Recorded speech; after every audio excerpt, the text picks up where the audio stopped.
Morning बच्चों। आज हम पढ़ेंगे इलेक्ट्रोस्टैटिक्स। इलेक्ट्रोस्टैटिक्स सबसे पहला टॉपिक है क्लास ट्वेल्थ के लिए। तो क्लास ट्वेल्थ में आप जाओगे तो सबसे पहला टॉपिक क्या है? इलेक्ट्रोस्टैटिक्स। इलेक्ट्रोस्टैटिक्स में अपन पढ़ेंगे कि स्टेशनरी चार्ज की वजह से क्या क्या अलग अलग प्रॉपर्टीज़, अलग अलग मैग्नेटिक, इलेक्ट्रिक, ये सब क्या क्या प्रॉपर्टीज़ आती है, वो अपन यहाँ पे पढ़ेंगे। जैसे कितना फोर्स लगाता है, कितनी इलेक्ट्रिक फील्ड होती है, अलग अलग चार्ज बॉडीज़ की वजह से कितनी इलेक्ट्रिक फील्ड होती है, तो ये सब अपन यहाँ पे पढ़ेंगे। तो सबसे पहले स्टार्ट करते हैं अपन बिल्कुल बेसिक से। Electric charge. इलेक्ट्रिक चार्ज क्या होता है वो अपन देखते हैं। इलेक्ट्रिक चार्ज अपने सबको पता है कि इलेक्ट्रिक चार्ज सर एक चार्ज होता है 1 कूलम, 2 कूलम, या फिर इलेक्ट्रॉन का चार्ज। वो वैसे नहीं, अपन इसको प्रॉपर डेफिनेशन से लिखे तो इलेक्ट्रिक चार्ज वो चार्ज है, इलेक्ट्रिक चार्ज वो प्रॉपर्टी है जो कि मास के साथ, मैटर के साथ एसोसिएट हो गया अपने को इलेक्ट्रिक और मैग्नेटिक प्रॉपर्टीज शो करता है। ठीक है, तो ये अपन मैं डेफिनेशन लिखता हूँ और उसके बाद फिर से अपन इसको एक्सप्लेन करेंगे। तो electric charge is the property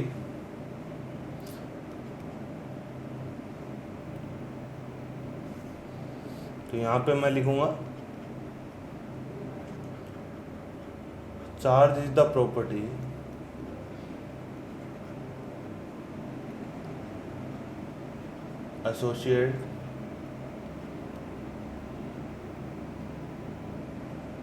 associated with matter,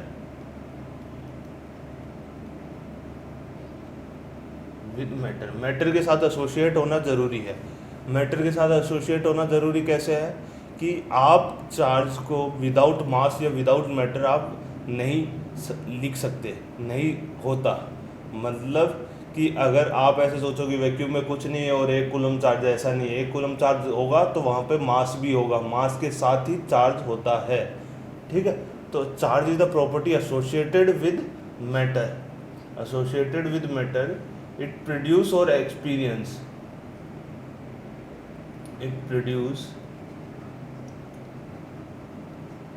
or experience electric and magnetic properties, effects, electrical and magnetic properties, effects. Charge is the property associated with matter. Charge वो प्रॉपर्टी है जो कि मैटर के साथ associate है और साथ ही साथ वो इलेक्ट्रिकल और मैग्नेटिक इफेक्ट्स है वो प्रोड्यूस करते हो या फिर उसको एक्सपीरियंस करते हो। एक चार्ज के कारण दूसरा चार्ज को धक्का लगता है या फिर वो उसकी तरफ खींचता है, ये इलेक्ट्रिकल हो गए। मैग्नेटिक, आप मैग्नेटिक फील्ड में एक चार्ज को फेंकोगे तो उस पर एक फोर्स लगेगा, तो वो सब मैग्नेटिक इफेक्ट्स हो गए। तो चार्ज क्या है? चार्ज वो है जो कि मास के साथ या मैटर के साथ एसोसिएट होता है और ये सब प्रॉपर्टीज, ये सब इफेक्ट्स उसको प्रोड्यूस या फिर वो फील करता हो। अब अपन बात करेंगे कि इलेक्ट्रिक चार्ज की प्रॉपर्टीज क्या क्या होती है। तो प्रॉपर्टीज ऑफ इलेक्ट्रिक चार्ज।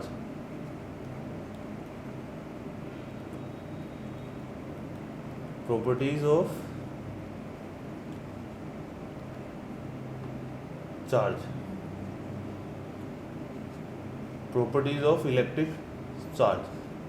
तो सबसे पहले इसकी यूनिट, चार्ज की यूनिट क्या होती है? चार्ज की यूनिट होती है कूलम। कूलम है ना, तो unit of charge, unit of charge, इसमें ऐसा यूनिट होती है इसकी कूलम। कूलम यानी कूलम क्या होता है? Ampere into time. इसको सी से रिप्रेजेंट करते हैं, ये होता है एम्पियर इनटू टाइम। ठीक है, और सीजीएस यूनिट होती है state coulomb.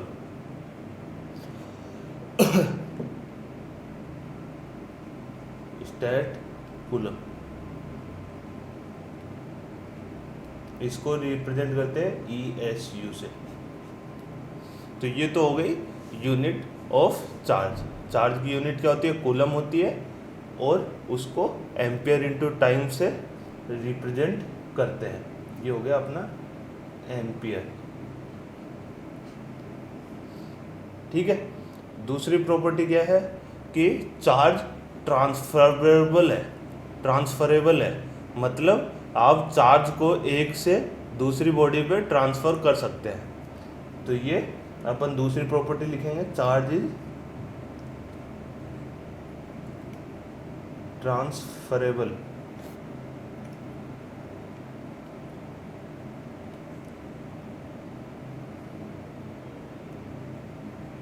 Charge is transferable यानी आप चार्ज को एक बॉडी से दूसरी बॉडी में ट्रांसफ़र कर सकते हो। जैसे कि ये पॉजिटिव चार्ज की बॉडी है, कंडक्टर है, ये न्यूट्रल है, मैंने इसको इस पर टच किया तो क्या हुआ? ये चार्ज बट जाएंगे, यानी मान लो 2 इस पे रह गए और 1 इस पे चला गया। तो जैसे ही मैं इस बॉडी को, फर्स्ट वाली को सेकंड वाले का टच करूँगा तो चार्ज क्या हो गया? ट्रांसफ़र हो गया। तो चार्ज ट्रांसफरेबल है, charge is transferable. Third property जो कि मैंने आपको पहले भी बताया था कि charge is the property associated with matter. तो मैटर के साथ या मास के साथ एसोसिएट होगी। तो ये हमेशा याद रखना कि charge is always associated with associates with मास। मास के साथ हमेशा एसोसिएट होगा। ठीक है। उसके बाद है चौथी property, charge is conserved. Charge conserve रहता है, चार्ज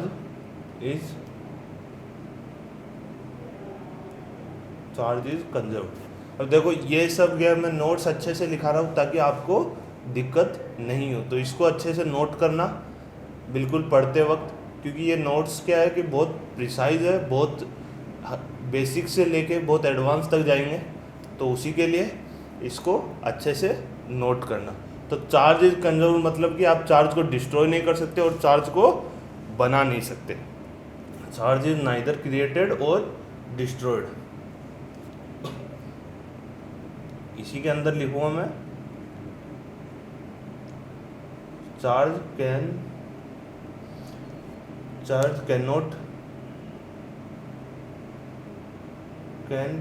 नॉट बी क्रिएटेड और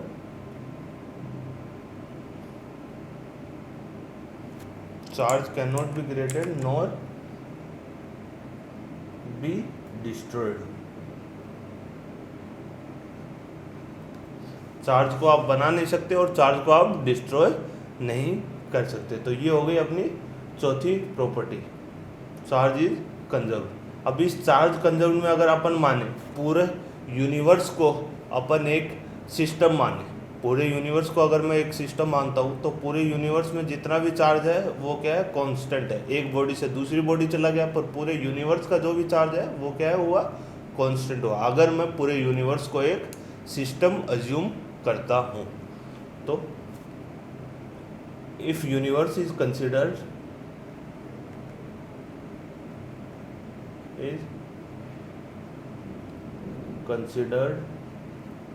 as system, whole net charge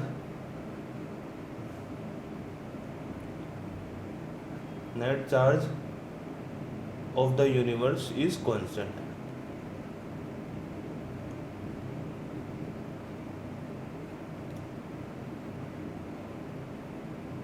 net charge universe का क्या होगा?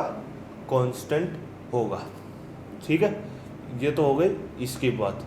अब पांचवी प्रॉपर्टी पे आते हैं।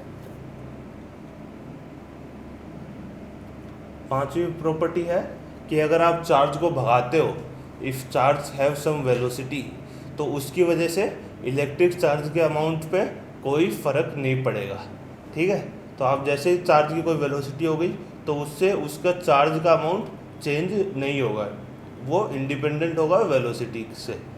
तो उसको लिखेंगे अपन invariance of charge.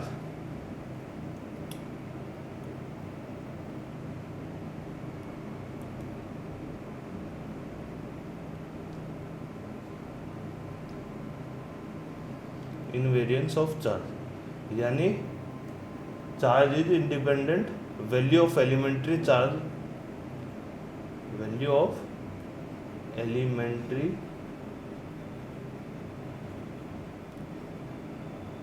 Charge is independent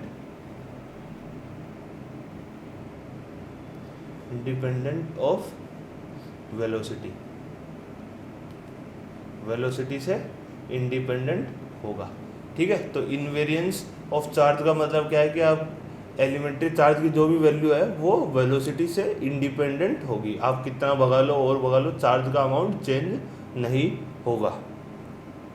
ठीक है, तो अब हम पढ़ते हैं, अगला है quantization of charge. Quantization of charge का क्या मतलब हुआ? क्वांटाइजेशन ऑफ चार्ज का मतलब ये है कि चार्ज जो है वो क्वांटाइज्ड है। चार्ज आपको ऐसे नहीं कि हर वैल्यू पे मिलेगा, चार्ज आपको सबसे छोटा चार्ज क्या है, मतलब पैकेट्स में मिलेगा। पैकेट्स में मिलेगा मतलब कि जैसे आप टॉफ़ी खरीदते हो, तो टॉफ़ी खरीदोगे तो आपको ऐसा नहीं है कि दुकानदार आधी टॉफ़ी दे देगा, 1/4 टॉफ़ी दे देगा, 1/8 टॉफ़ी दे देगा, नहीं। दुकानदार आपको एक टॉफ़ी देगा, आप 2 खरीदो, 3 खरीदो, 4 खरीदो, 6 खरीदो, 1000 खरीदो, 2000 खरीदो, 200 खरीदो, तो वो हमेशा एक टॉफ़ी के मल्टीपल्स होंगे। एक टॉफ़ी के नीचे आपको चार्ज नहीं मिलेगा, एक टॉफ़ी और 2 टॉफ़ी के बीच का आपको टॉफ़ी नहीं मिलेगी। तो उसी हिसाब से है यहाँ पे क्वांटाइजेशन ऑफ चार्ज। आपको चार्ज हमेशा सबसे छोटा चार्ज की वैल्यू आती है इलेक्ट्रॉन की चार्ज, तो इलेक्ट्रॉन का चार्ज के मल्टीपल्स मिलेंगे।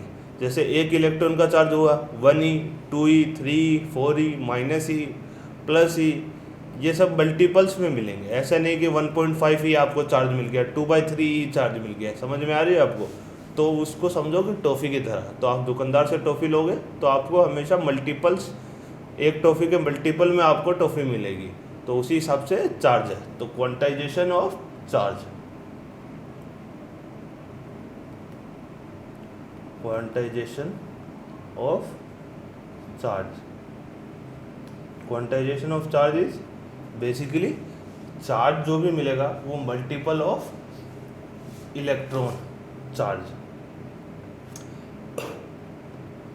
ठीक है, तो इसमें हो गया न्यूमेरिकल मल्टीपल ऑफ, यानी एक सेकंड, जो भी चार्ज है वो है ±n ऑफ e।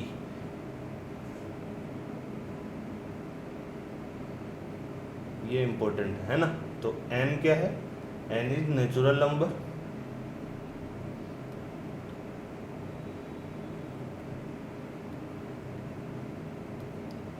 ठीक है। और e क्या है? Is charge of electron, electron का चार्ज यानी 1.6 × 10⁻⁻19 कूलम। तो ये हो गया इलेक्ट्रॉन का चार्ज 1.6 × 10⁻⁻19 कूलम। इसी के मल्टीपल्स में आपको कोई भी बॉडी पे चार्ज मिलेगा। ठीक है, तो क्वांटाइजेशन ऑफ चार्ज काफ़ी इम्पोर्टेंट पॉइंट है। चले, अगला आता है कि आप एक बॉडी पे मान लो अलग अलग पार्ट्स पे अलग अलग चार्ज है, आपको टोटल चार्ज कैलकुलेट करना है। तो चार्ज क्या है? एक स्केलर क्वांटिटी है, चार्ज एक स्केलर क्वांटिटी है, तो उसको ऐड करते वक्त आप डायरेक्टली सीधा ऐड कर सकते हो। तो 7वां पॉइंट है additivity of charge.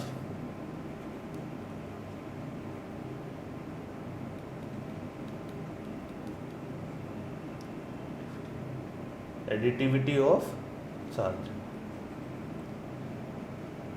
Additivity of charge, additivity of charge मतलब कि मान लो एक बॉडी पे +3 कूलम, -2 कूलम, +c तो नेट चार्ज कितना होगा, net charge will be +2 coulomb. आप डायरेक्टली ऐड कर सकते हो, इसको मैं लिख देता हूँ, चार्ज इज स्केलर क्वांटिटी। तो आप इसको ऐड डायरेक्टली कर सकते हो, कोई वेक्टर वगैरह लगाने की ज़रूरत नहीं है।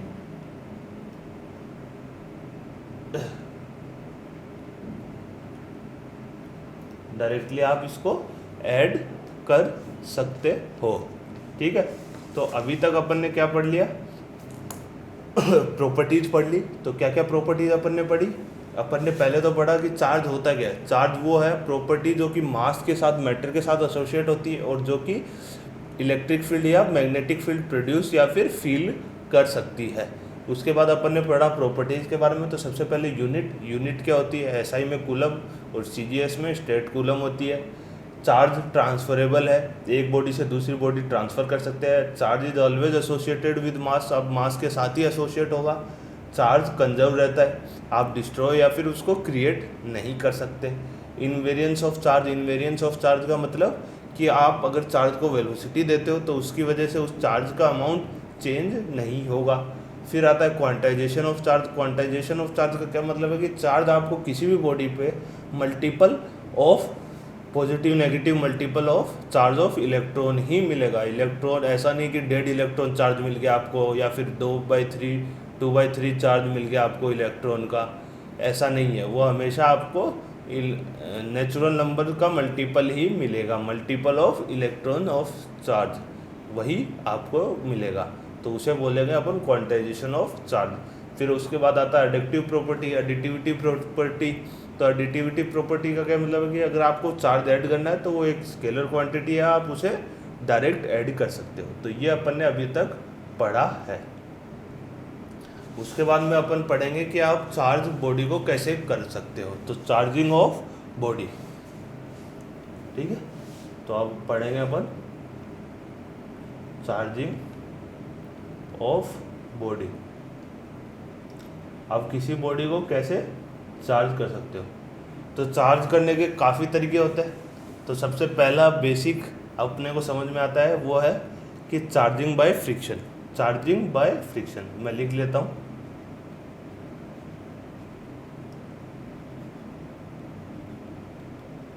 Charging by friction. Charging by friction का क्या मतलब है कि एक आपने बचपन में पढ़ा होगा कि ग्लास रोड है, उसको टॉवल या फिर किसी से अपन ने रब किया, फ्रिक्शन को यूज़ किया, तो उसकी वजह से ग्लास रोड पे कुछ चार्ज आ गया, टॉवल पे कुछ चार्ज आ गया। तो अपन दो बॉडी को, वूल को और कॉम को रब करेंगे या फिर किसी ऐसी चीज़ को रब करेंगे तो एक बॉडी पे अलग चार्ज आ जाता है, दूसरी बॉडी पे अलग चार्ज आ जाता है।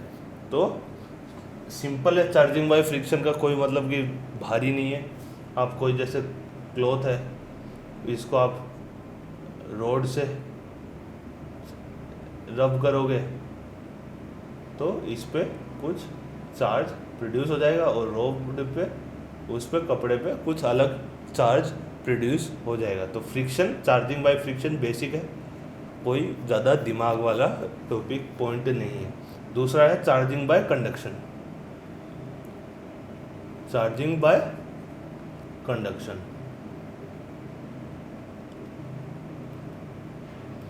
चार्जिंग बाय कंडक्शन क्या है कि जैसे मान लो एक बॉडी है, उस पर बहुत सारा चार्ज है पॉजिटिव, और दूसरी बॉडी है जिस पे चार्ज नहीं है। अब मैंने इन दोनों को टच कर दिया, तो जब मैंने इन दोनों को टच कर दिया तो क्या होगा, चार्ज ट्रांसफ़र होगा क्योंकि चार्ज ट्रांसफरेबल है।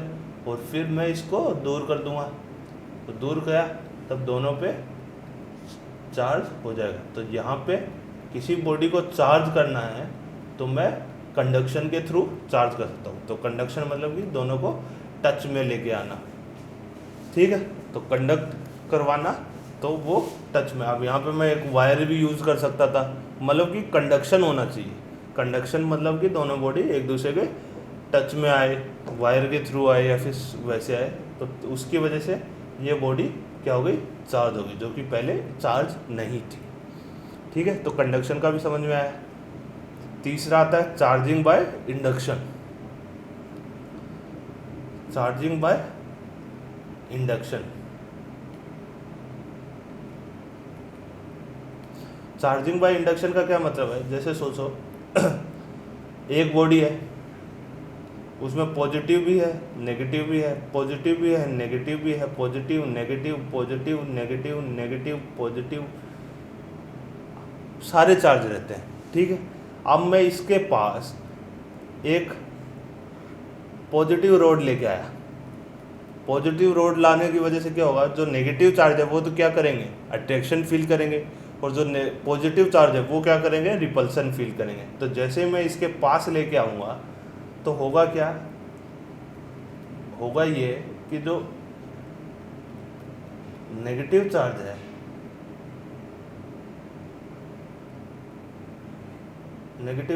वो यहाँ पे आ जाएंगे और पॉजिटिव चार्ज इससे दूर भाग जाएंगे।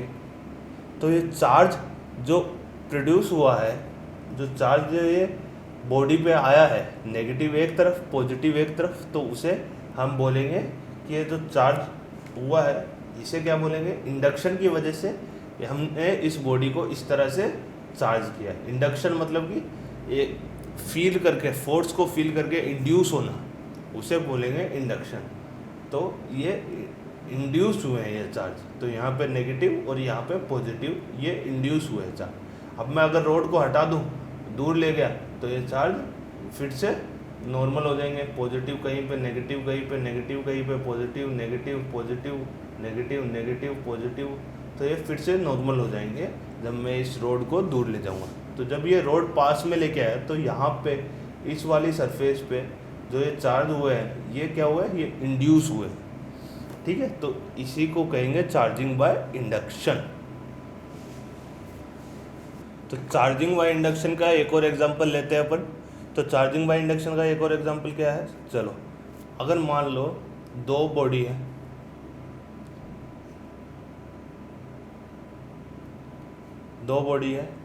अब ये एक दूसरे के टच में, ये positive negative positive negative positive positive negative positive negative, ये क्या नॉर्मल है।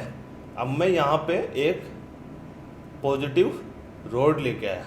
पॉजिटिव रोड लेके आने की वजह से क्या होगा कि नेगेटिव चार्ज जो कि दोनों का है, ये इधर से क्या ट्रांसफ़र हो सकता है चार्ज, क्योंकि कंडक्शन होगा। तो नेगेटिव चार्ज क्या होगा, इसकी तरफ अट्रैक्ट होगा, इसकी तरफ अट्रैक्ट होगा रोड की तरफ। तो जैसे पॉजिटिव पॉजिटिव पॉजिटिव, और रोड पे इधर क्या हो गया, नेगेटिव नेगेटिव नेगेटिव नेगेटिव, और दूसरे वाले इस पे पॉजिटिव पॉजिटिव पॉजिटिव पॉजिटिव, ठीक है। अब मैं क्या करूँगा, इन दोनों को हटा दूंगा, दूर दूर कर दूंगा। तो दूर दूर करने की वजह से क्या होगा, नेगेटिव तो एक में रह गया और पॉजिटिव एक में रह गया। तो इससे भी क्या किया मैंने, एक बॉडी को चार्ज कर दिया। ये चार्ज कैसे किया मैंने, इंडक्शन की वजह से और कंडक्शन की वजह से। यहाँ पे कंडक्शन भी हुआ, दोनों सरफेस के बीच में ट्रांसफ़र हुआ है, तो वो कंडक्शन हो गया, और इंड्यूस हुआ है इसलिए इंडक्शन हो गया। तो ये हो गया चार्जिंग बाय इंडक्शन का एक और एग्जांपल। चले अब एक और एग्जांपल देखते हैं अपन। अभी तक जो किया है उसके हिसाब से, कि एक इबोनाइट की रोड है, उसको अपन ने फर के साथ रब किया। तो इबोनाइट की रोड को फर के साथ रब किया तो कुछ अमाउंट ऑफ चार्ज ट्रांसफ़र हुआ। तो अपने को निकालना है कि कितने इलेक्ट्रॉन ट्रांसफ़र हुए और कितना मास ट्रांसफ़र हुआ, वो अपने को निकालना है। तो सबसे पहला है, तो इबोनाइट की रोड थी,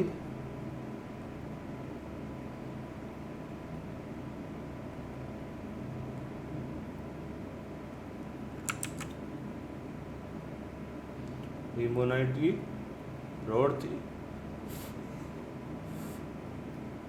फर के साथ, है ना। तो यहाँ पे जो चार्ज ट्रांसफ़र हुआ है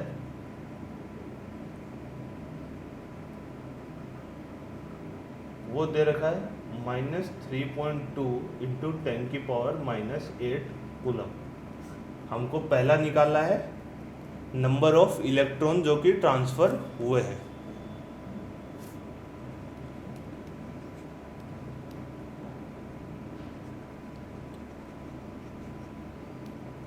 ठीक है,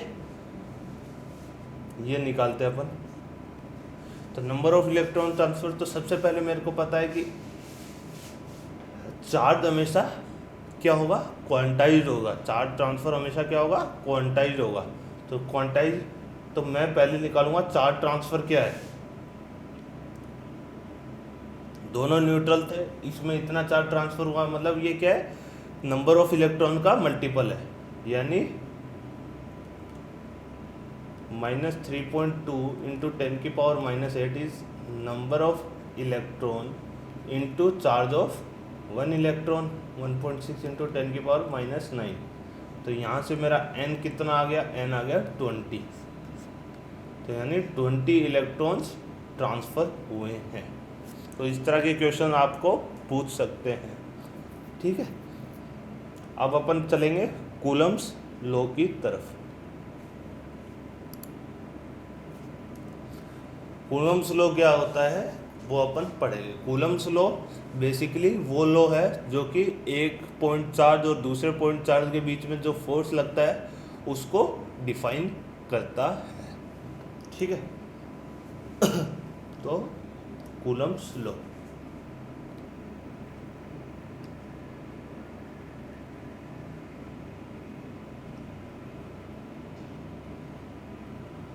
अब हुआ क्या,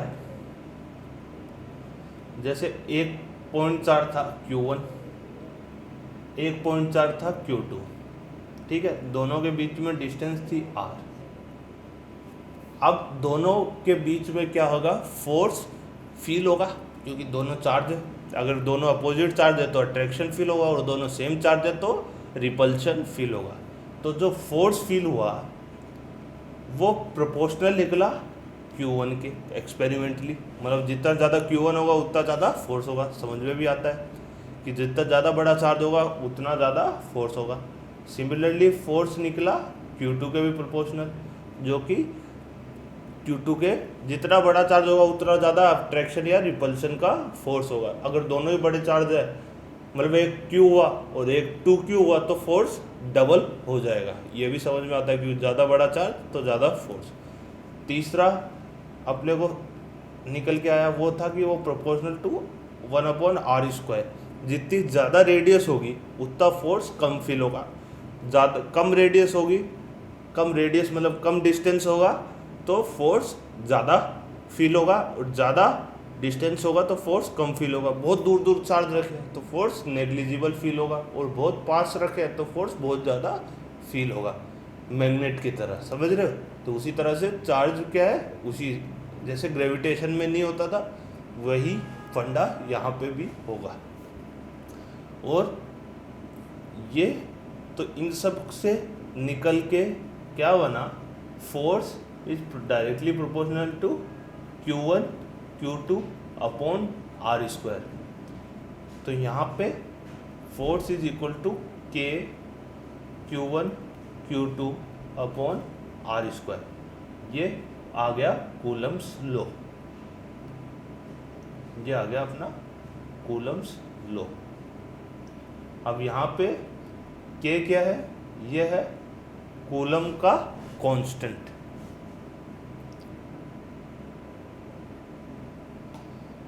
कूलम्स कांस्टेंट, कूलम्स का कांस्टेंट। अब इसकी वैल्यू कितनी है, इसको मैं नीचे करता हूँ थोड़ा, कहाँ गया, हाँ ठीक है। तो यहाँ पे K इज कूलम्स कांस्टेंट, इसकी वैल्यू आती है 9 into 10⁹ newton metre square coulomb -2। तो ये इसकी वैल्यू होगी, ये भी याद रखने की बात है।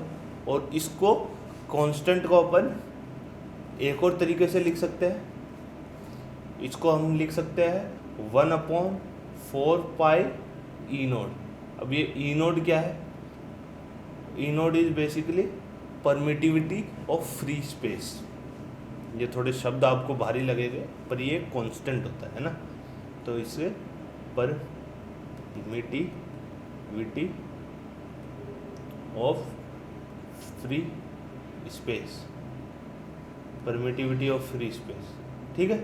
तो equal to 9 into 10⁹ newton metre square coulomb -2। तो यहाँ से ई नोड की वैल्यू क्या हो गई? ई नोड की वैल्यू हो गई 8.85 into 10⁻12 coulomb square newton -1 metre -2। तो ये हो गई अपने ई की वैल्यू।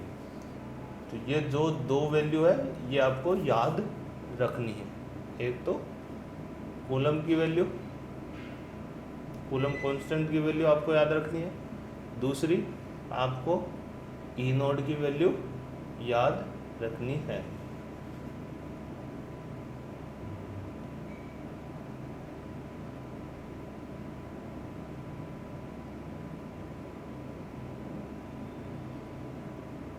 ठीक है, तो ई नोड कूलम कांस्टेंट की वैल्यू याद रखनी है और एक परमिटिविटी ऑफ फ्री स्पेस की वैल्यू याद रखनी है। ये कांस्टेंट होता है जो कि अपने को डिटरमाइन करता है कि जो फ्री स्पेस है उसमें किस हिसाब से ये प्रोपोर्शनल है, मतलब कि अगर ज़्यादा कोई मीडियम लेते हैं तो उसमें ये वैल्यू चेंज होती है, तो वो अपन बाद में पढ़ेंगे।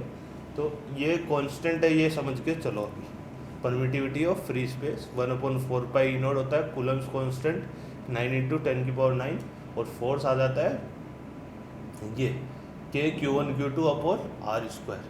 तो अभी तक ये अपन ने पढ़ चुके हैं। अब अपन पढ़ेंगे कि इसकी अलग अलग प्रॉपर्टीज़ क्या है, पॉइंट्स क्या है जो अपने को ध्यान में रखने हैं कूलम्स लॉ के। तो पहला जो पॉइंट ध्यान में रखना है वो ये है कि ये वैलिड है सिर्फ पॉइंट चार्जेस के लिए। अगर पॉइंट चार्ज नहीं हो, किसी बॉडी पे यूनिफॉर्म चार्ज हो या पूरी बॉडी चार्ज हो, तो वहाँ पे कूलम्स लॉ नहीं लगेगा। कूलम्स लॉ लगता है सिर्फ पॉइंट चार्ज पे। Coulomb's law Q1 Q2 upon r² force, ये सिर्फ डिफाइन हुआ है पॉइंट चार्ज के लिए। तो ये पॉइंट जो है वो याद रखने का है कि Coulomb's law is valid only for point charges. Coulomb's law is valid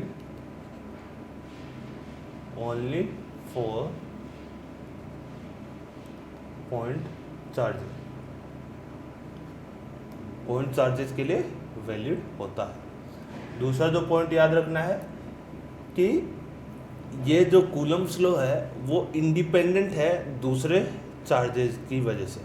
मतलब मान लो कि यहाँ पे बथेरे चार्ज है, बथेरे चार्ज मतलब कि बहुत सारे चार्ज हैं, एक Q1 Q2 Q3 Q4। जो Q1 Q2 के बीच में जो फोर्स लगेगा वो Q3 Q4 Q5 से इंडिपेंडेंट होगा। समझ में आ रहा है? तो मैं इसको लिखूँगा तो आपको थोड़ा और अच्छे से समझ में आएगा। Force between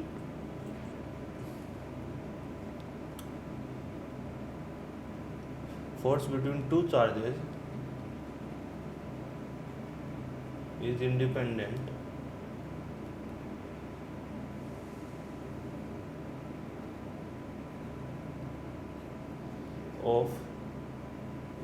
of presence or absence, independent of presence or absence of any other charge।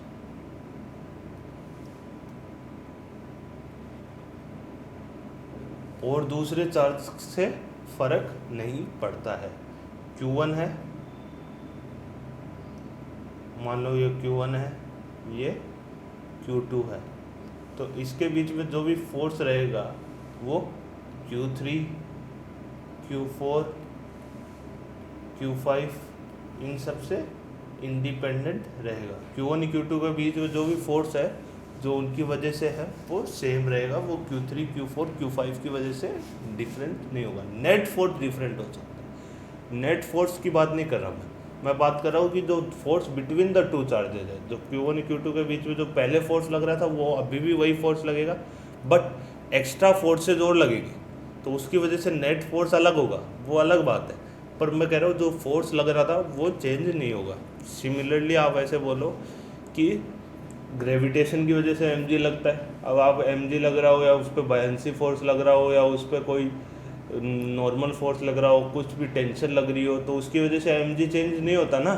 तो सेम वही है कि और फोर्स लग रहे हो लगने दो, पर जो दो चार्ज के बीच में जो फोर्स लग रहा है वो कूलम्ब्स फोर्स वो चेंज नहीं होगा। तो ये यहाँ पे इस पॉइंट में क्लियर होता है। तीसरा है जो कूलम्ब्स फोर्स है जो वो कंजर्वेटिव फोर्स है, ठीक है, बिकॉज ये दो पॉइंट के बीच में लग रहा है इसलिए ये कंजर्वेटिव फोर्स है। तो coulomb force is electrostatic force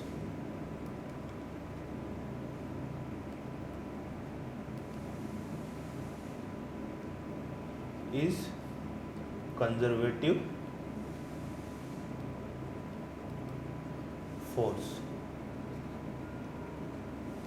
इसमें आप एनर्जी वगैरह कंजर्व कर सकते हो क्योंकि ये कंजर्वेटिव फोर्स है। तो अभी तक अपन ने कूलम्ब फोर्स देख लिया। कूलम्ब फोर्स की वैल्यू आई K Q1 Q2 upon R square. K की वैल्यू 9 × 10⁹ और इसको अपन 1/4 ई नोट भी लिख सकते हैं। E naught is permittivity of free space, तो परमिटिविटी ऑफ फ्री स्पेस की वैल्यू 8.85 × 10⁻12। और कूलम्ब्स लॉ वैलिड होता है सिर्फ पॉइंट चार्ज के लिए, और कूलम्ब लॉ दो पॉइंट के बीच में फोर्स है वो इंडिपेंडेंट होता है और अदर चार्जेस जो भी प्रेजेंस में हो या नहीं हो। तीसरा ये कंजर्वेटिव फोर्स है।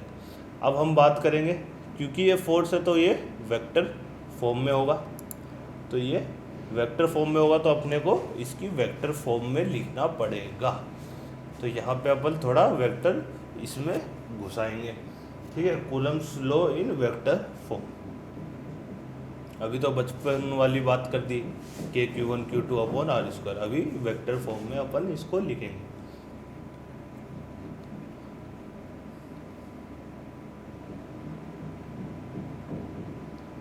Coulomb's law in vector form.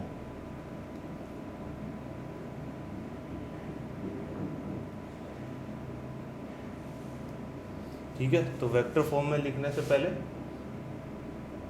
मैं एक्सिस वगैरह खींच देता हूँ।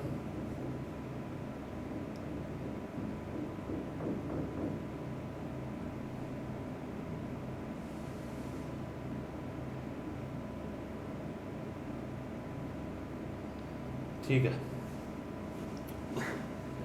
मान लो Q1 चार्ज है, वो R1 वेक्टर पे उसका पोजीशन वेक्टर है R1 वेक्टर।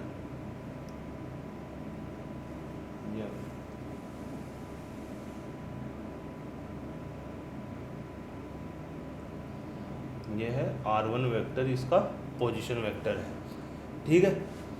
और Q2 चार्ज है, उसका पोजीशन वेक्टर है R2 वेक्टर, ठीक है। मान लो दोनों पॉजिटिव चार्ज है, तो इस पे तो फोर्स इधर लगेगा और इस पे फोर्स इधर लगेगा। तो मैं लिख रहा हूँ F(2/1) और यहाँ पे F(1/2), ठीक है, ये हो गया। और इस वेक्टर की डायरेक्शन, इस वेक्टर का क्या लिखूंगा मैं, R1 plus this is R2, तो ये वेक्टर हो गया R2 vector minus R1 vector. जो ये वेक्टर है दोनों पॉइंट के बीच में, ये है R2 vector minus R1 vector, ठीक है। तो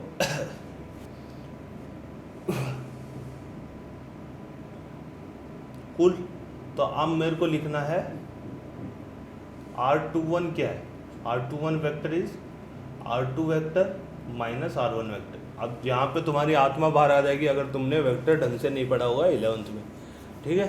तो वो अगर तुमको याद है अच्छे से तो यहाँ पे तुम्हारी आत्मा बाहर नहीं आएगी। जो पुराने पाप है वो घूम के फिर से ज़रूर आते हैं। तो ये वो एक क्षण है जहाँ पे तुम्हारे पाप घूम के वापस आ रहे हैं, जो आपको दर्द दे रहे हैं। तो R21 is R2 vector minus R1 vector.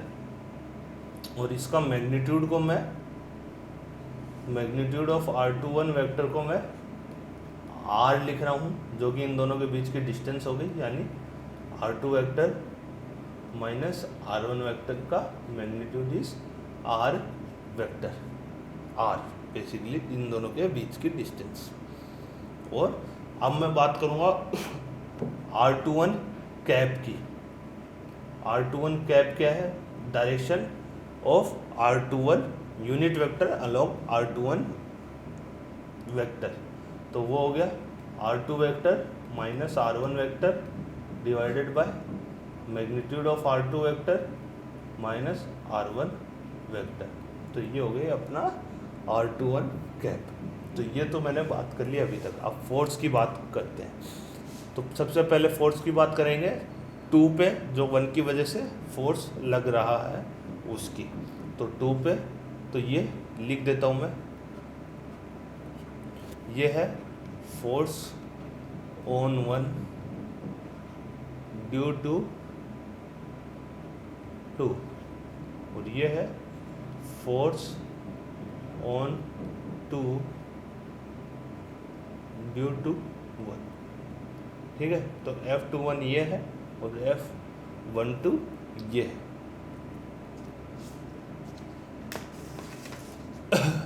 तो अब बात करेंगे F21 की। तो F21 हुआ क्या? F21 वेक्टर की डायरेक्शन क्या है? डायरेक्शन हुई R2 vector minus R1 vector की तरफ है। तो इसको मैं लिखूंगा क्योंकि इसी डायरेक्शन में है, R2 vector minus R1 vector की डायरेक्शन में है। मैग्नीट्यूड मेरे को पता है, इसको 1/4 पाई E0 Q1 Q2 upon R square, और डायरेक्शन क्या है? R21 cap. ये इसकी डायरेक्शन हो गई, बिल्कुल सही। सिमिलरली जैसे ये वो है R12 क्या होगा? R12 होगा R1 vector minus R2 vector. R12 का मैग्नीट्यूड क्या होगा? वो होगा R, जो कि होगा R1 vector minus R2 vector. Similarly, और R12 की डायरेक्शन क्या होगी? वो होगी R1 vector minus R2 vector divided by R1 vector minus R2 vector. ये हो गए अपना R12 का डायरेक्शन। तो ये आपको घोट के पी जाओ, ये क्या? घोट के पी जाओ। ये हो गए F21। अब सिमिलरली F12 क्या होगा?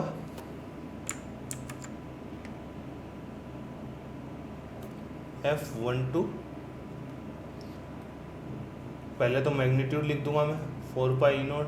मैग्नीट्यूड मेरे को पता है सेम है, क्योंकि एक पे फोर्स लगेगा वही दूसरे पे फोर्स लगेगा इनटू। अब डायरेक्शन क्या है? डायरेक्शन R2 माइनस R1 नहीं है, R1 माइनस R2 है, यानी R12 कैप। तो इसको भी डब्बे में डाल दो। जो चीज़ डब्बे में है उसको क्या करना है? नींबू पानी बना के घोट के पी जाना है। घोटना पीना कुछ नहीं है, बेसिकली ये ध्यान रखो कि अगर R12 है तो फोर्स 12 वाला होगा, और F21 है तो R21 वाला होगा। थोड़ा सा दिमाग लगाओगे, डायग्राम वेक्टर ड्रॉ करोगे तो आ जाएगा। ठीक है, तो इतना कोई महाभारत वाला खेल नहीं है। और F12 यहाँ से आपको पता है F12 vector is negative of F21 vector. दोनों एक दूसरे के नेगेटिव है। ये वाला भी पॉइंट आपको क्लियर हो चुका है, क्योंकि 1 2 R12 is R1 minus R2 upon R, और R21 is R2 minus R1 upon R। ठीक है, तो ये हो गया Coulomb's law. Coulomb's law vector form में इस तरह से लिखते हैं। वेक्टर फॉर्म में आपको बेसिक से ऐसे लिखने की ज़रूरत नहीं है, एग्ज़ाम में आप वेक्टर ड्रॉ करो तो आपको चीज़ें समझ में आ जाएगी। अब इसके बाद अपन पढ़ते हैं superposition of force, coulomb force. Superposition of coulomb force क्या है, जैसे और जगह पढ़ा अपन ने वही है, ज़्यादा कुछ है नहीं, तो फिर भी पढ़ लेते हैं। सुपरपोजिशन ऑफ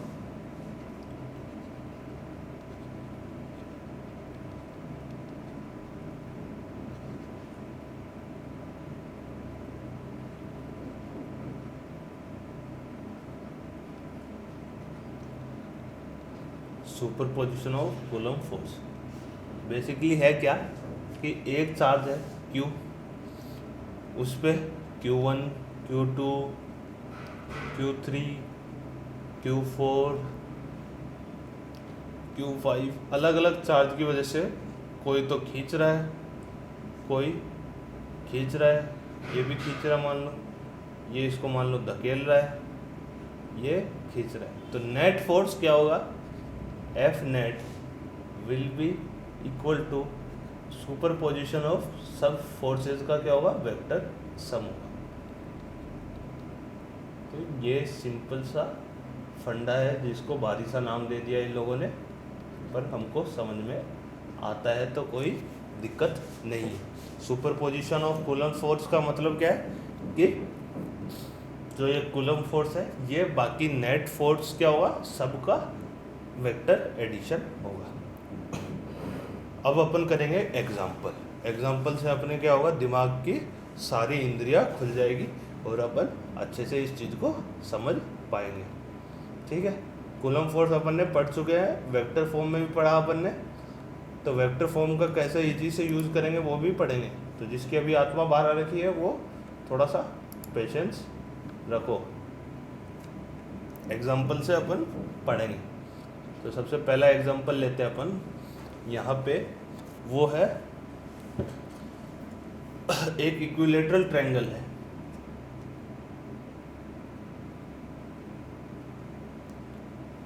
जिसके तीनों कोनों पे हमने Q चार्ज रख रखे हैं।